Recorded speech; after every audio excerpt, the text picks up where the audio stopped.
Perkenalkan, kami dari kelompok 6 mata kuliah Akuntansi Keuangan Lanjutan RA1. Di sini kami akan membahas materi tentang Business Combination. Sebelumnya, kita perkenalan kelompok dulu yuk.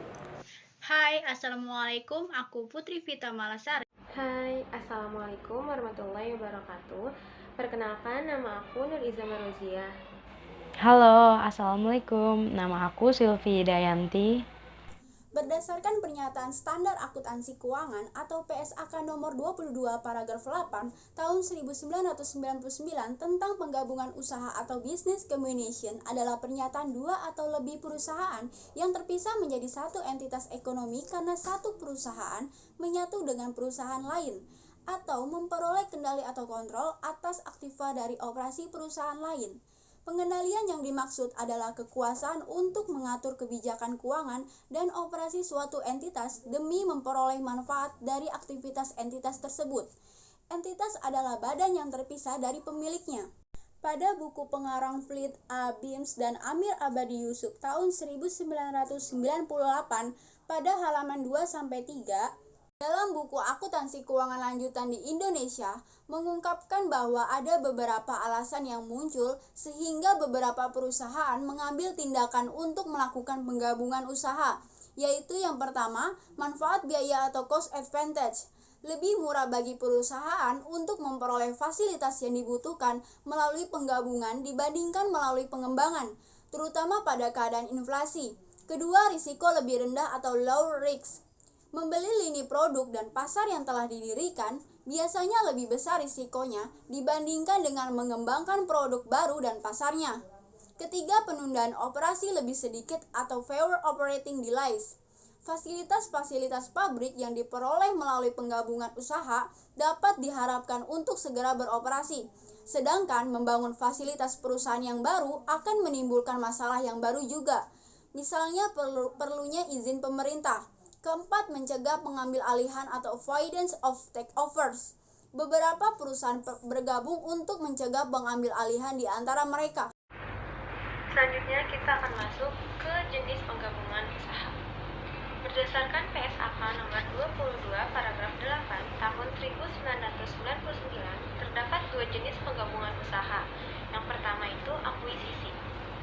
Akuisisi adalah suatu penggabungan usaha di mana salah satu perusahaan, yaitu bank akuisisi, memperoleh kendali atas aktiva neto dan operasi perusahaan yang diakuisisi dengan memberikan aktiva tertentu, mengakui suatu kewajiban, atau mengeluarkan saham.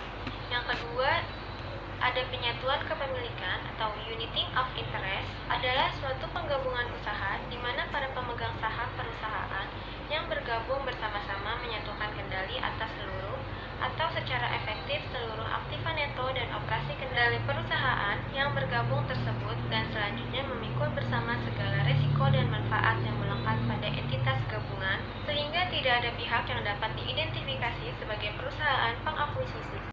Bentuk-bentuk penggabungan usaha. Ditinjau dari segi hukumnya, penggabungan usaha dibagi menjadi satu, merger, yaitu penggabungan usaha dengan cara satu perusahaan membeli perusahaan lain yang kemudian perusahaan yang dibelinya tersebut menjadi anak perusahaannya atau dibubarkan. Contoh kasus merger di Indonesia yang terbaru ini antara BRI Syariah, BNI Syariah, dan BSM dengan BSI. Jadi dalam hal ini BSI melakukan merger dengan BRI Syariah, BNI Syariah, dan BSM. Jadi BRI Syariah, BNI Syariah, dan BSM ini dileburkan menjadi satu ke dalam BSI. Artinya semua fasilitasnya, karyawannya, dan lain-lainnya itu sekarang diakui menjadi milik BSI. 2. Konsolidasi, yaitu penggabungan usaha dengan cara satu perusahaan bergabung dengan perusahaan lain membentuk satu perusahaan baru. Konsolidasi terjadi ketika sebuah perusahaan baru dibentuk untuk mengambil alih aset-aset dan operasi dari dua atau lebih entitas usaha yang terpisah, dan akhirnya entitas yang terpisah tersebut dibubarkan. Contoh dari konsolidasi yang pernah terjadi di Indonesia yaitu konsolidasi untuk Bank Mandiri, di mana Bank Mandiri itu merupakan gabungan dari beberapa bank, di antaranya ada 4 bank, yaitu Bank Bumi Daya, Bank Dagang Negara, Bank Ekspor Impor Indonesia, Bank Pembangunan Indonesia. Jadi dari keempat bank ini kemudian melebur menjadi satu dan membentuk perusahaan baru yang dinamakan Bank Mandiri. 3. Afiliasi, yaitu penggabungan usaha dengan cara membeli sebagian besar saham atau seluruh saham perusahaan lain untuk memperoleh hak pengendalian atau controlling interest. Perusahaan yang dikuasai tersebut tidak kehilangan status hukumnya dan masih beroperasi sebagaimana perusahaan lainnya. Adapun bentuk-bentuk penggabungan usaha menurut Arifin S. pada tahun 2002 pada halaman 240 sampai 241 dapat dibedakan ke dalam beberapa golongan, antara lain sebagai berikut.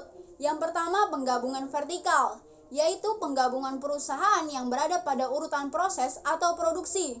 Misalnya PT Indofood, produknya adalah Indomie, di mana bahan utama dari mie adalah tepung. Sehingga dalam hal ini yang dilakukan oleh PT Indofood yaitu dengan mengakuisisi PT Bogasari, di mana PT Bogasari ini menjadi produsen dari bahan baku yang dibutuhkan oleh Indomie.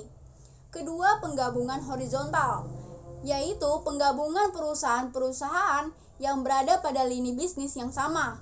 Misalnya Garuda Indonesia, Sriwijaya Air, dan juga Citylink. Ketiganya itu merupakan perusahaan dengan jasa penerbangan.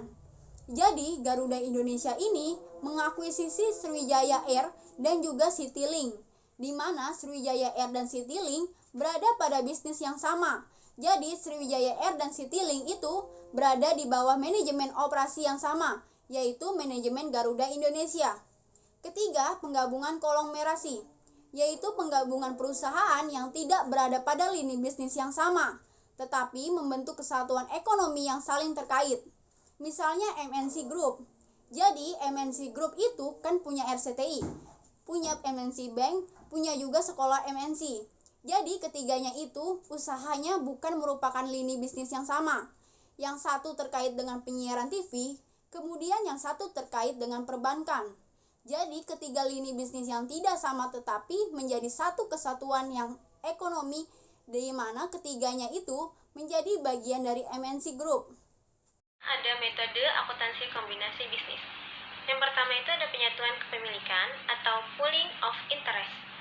Pooling of interest adalah suatu penggabungan usaha di mana para pemegang saham perusahaan yang bergabung bersama-sama menyatukan kendali atas seluruh atau secara efektif seluruh aktiva neto dan operasi kendali perusahaan yang bergabung tersebut dan selanjutnya memikul bersama segala resiko dan manfaat yang melekat pada entitas gabungan, sehingga tidak ada pihak yang dapat diidentifikasi sebagai perusahaan pengakuisisi. Terdapat dua metode untuk memperoleh kepemilikan mayoritas pada perusahaan lain. Yang pertama itu ada perusahaan pengakuisisi membeli saham berhak suara dari perusahaan terakuisisi dengan tunai. Yang kedua itu ada perusahaan pengakuisisi menukar saham berhak suaranya dengan saham berhak suara dari perusahaan terakuisisi. 2. Purchase method atau metode pembelian. Metode pembelian yang dipersyaratkan dalam Financial Accounting Standard Board atau FASB Statement nomor 141 hanya berfokus pada pencatatan nilai wajar untuk bagian dari aset dan kewajiban yang diperoleh dalam pembelian. Akun-akun perusahaan yang diakuisisi hanya akan disesuaikan dengan nilai wajar penuh jika perusahaan induk yang memiliki 100% kepemilikan saham dalam perusahaan yang diakuisisinya. Tetapi jika perusahaan membeli hanya 80% kepemilikan saham di perusahaan yang diakuisisinya, akun akan disesuaikan hanya dengan 80% dari perbedaan antara buku dan nilai wajar. Di dalam metode purchase ini ada 3 metode investasi yang dipakai oleh perusahaan induk, yaitu 1. Equity method atau metode ekuitas. 2. Partial equity method atau metode ekuitas parsial. 3. Cost method atau metode biaya. PSAK nomor 22 mensyaratkan bahwa suatu penggabungan usaha diperlakukan sebagai suatu penyatuan kepemilikan apabila para pemegang saham perusahaan-perusahaan yang bergabung tidak ada yang lebih dominan dari yang lainnya. Setelah terjadinya penggabungan usaha dan mereka bersama-sama mengendalikan seluruh atau secara efektif seluruh aktivitas neto dan operasi. serta bersama-sama berbagi resiko dan manfaat atas perusahaan penggabungan tersebut. Konsolidasi setelah akuisisi anak perusahaan melibatkan perubahan-perubahan sejalan dengan berlalunya waktu. Hasil dari laporan keuangan sangat bergantung pada konsep laba bersih konsolidasi dan saldo laba konsolidasi. Laporan keuangan konsolidasi disusun setelah semua penyesuaian dan eliminasi dari saldo yang terdapat dalam kertas kerja konsolidasi. Beberapa hal khusus yang diatur pada PSAK nomor 22 yaitu yang pertama, penyusunan atas harga beli yang tergantung pada peristiwa mendatang harus ditaksir pada tanggal akuisisi. Jika peristiwa tersebut besar kemungkinan terjadi dan dapat diperkirakan secara layak. Jika taksiran tersebut kemudian ternyata tidak akurat, maka perbedaan yang timbul diperlakukan sebagai penyesuaian terhadap harga beli dan oleh karena itu harus diperhitungkan dengan goodwill yang bersangkutan. Kedua, goodwill juga mungkin mengalami penyesuaian. Jika di kemudian hari ternyata ada aktiva atau kewajiban yang memenuhi kriteria aktiva dan kewajiban yang dapat diidentifikasi atau karena eksistensinya baru diketahui kemudian. Dalam hal ini, aktiva dan kewajiban tersebut diakui atau saldonya disesuaikan dan nilai goodwill dengan sendirinya akan terpengaruh. Penyesuaian ini hanya boleh dilakukan pada tahun pertama setelah akuisisi. Seluruh periode tersebut, penyesuaian harus dicatat secara langsung sebagai beban atau pendapatan tahun yang bersangkutan, agar tidak terjadi potensi koreksi terhadap goodwill untuk jangka waktu yang tidak terbatas. Pada Januari tahun 2008, IASB menerbitkan lagi revisi atas IFRS nomor 3. Berdasarkan revisi tersebut didapat perbedaannya, yaitu yang pertama perihal ruang lingkup. Berdasarkan PSAK nomor 22 tahun 1994, seluruh kombinasi bisnis kecuali under common, control dan pembentukan ventura bersama. Sedangkan berdasarkan PSAK nomor 22 revisi tahun 2010, seluruh kombinasi bisnis kecuali under common control, pembentukan ventura bersama, dan akuisisi aset atau kelompok aset yang bukan merupakan bagian dari bisnis. Kedua, perihal metode akuntansi dan biaya terkait. Berdasarkan PSAK nomor 22 tahun 1994, metode akuntansi ada dua, yaitu purchase method dan pooling of interest. Biaya terkaitnya itu ada beban periode berjalan. Sedangkan berdasarkan PSAK nomor 22 revisi tahun 2010, metode akuntansinya itu purchase method. Biaya terkaitnya itu bagian dari biaya kombinasi bisnis. Yang ketiga, perihal pengukuran aset dan liabilitas dan akuisisi bertahap. Berdasarkan PSAK nomor 22 tahun 1994, pengukuran aset dan liabilitas itu ada panduan nilai wajar tersendiri. Akuisisi bertahapnya itu ada nilai wajar pada tanggal perolehan kepemilikan dan perbedaan nilai wajar sekarang dengan sebelumnya disajikan sebagai revaluasi. Sedangkan PSAK nomor 22 revisi tahun 2010, pengukuran aset dan liabilitasnya itu ada nilai wajar dan mengacu ke SAK lain. Akuisisi bertahapnya itu ada pengukuran kembali kepemilikan sebelumnya pada nilai wajar tanggal akuisisi dan keuntungan atau kerugian diakui dalam laporan laba rugi. Yang keempat, perihal goodwill. Berdasarkan PSAK nomor 22 tahun 1994, goodwill sama dengan biaya akuisisi dikurang nilai wajar aset dan liabilitas dikurang hak minoritas berdasarkan nilai tercatat aset dan liabilitas. Dan goodwill dimortisasi selama 5-20 tahun.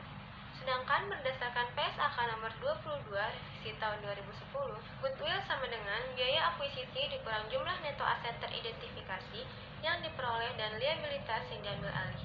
Dan goodwill diuji penurunan nilai setiap akhir periode. Berikutnya, perihal goodwill negatif. Pada PSAK nomor 22 tahun 1994, goodwill negatif diakui sebagai pendapatan ditangguhkan dan diamortisasi selama 20 tahun. Catatan, goodwill negatif merupakan selisih lebih antara bagian pengakuisisi atas nilai wajar aset bersih dan biaya perolehan anak perusahaan yang diakuisisi. Sedangkan pada PSAK nomor 22 revisi tahun 2010, goodwill negatif diakui sebagai keuntungan periode berjalan. Berikutnya perihal kepentingan non-pengendalian pada PSAK nomor 22 tahun 1994. berdasarkan nilai tercatat pada aset neto. Sedangkan pada PSAK nomor 22 revisi tahun 2010 berdasarkan nilai wajar atau berdasarkan proporsi aset neto teridentifikasi.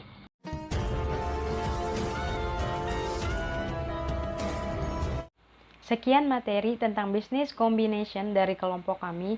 Jika ada kekurangan, kami mohon maaf. Wassalamualaikum warahmatullahi wabarakatuh.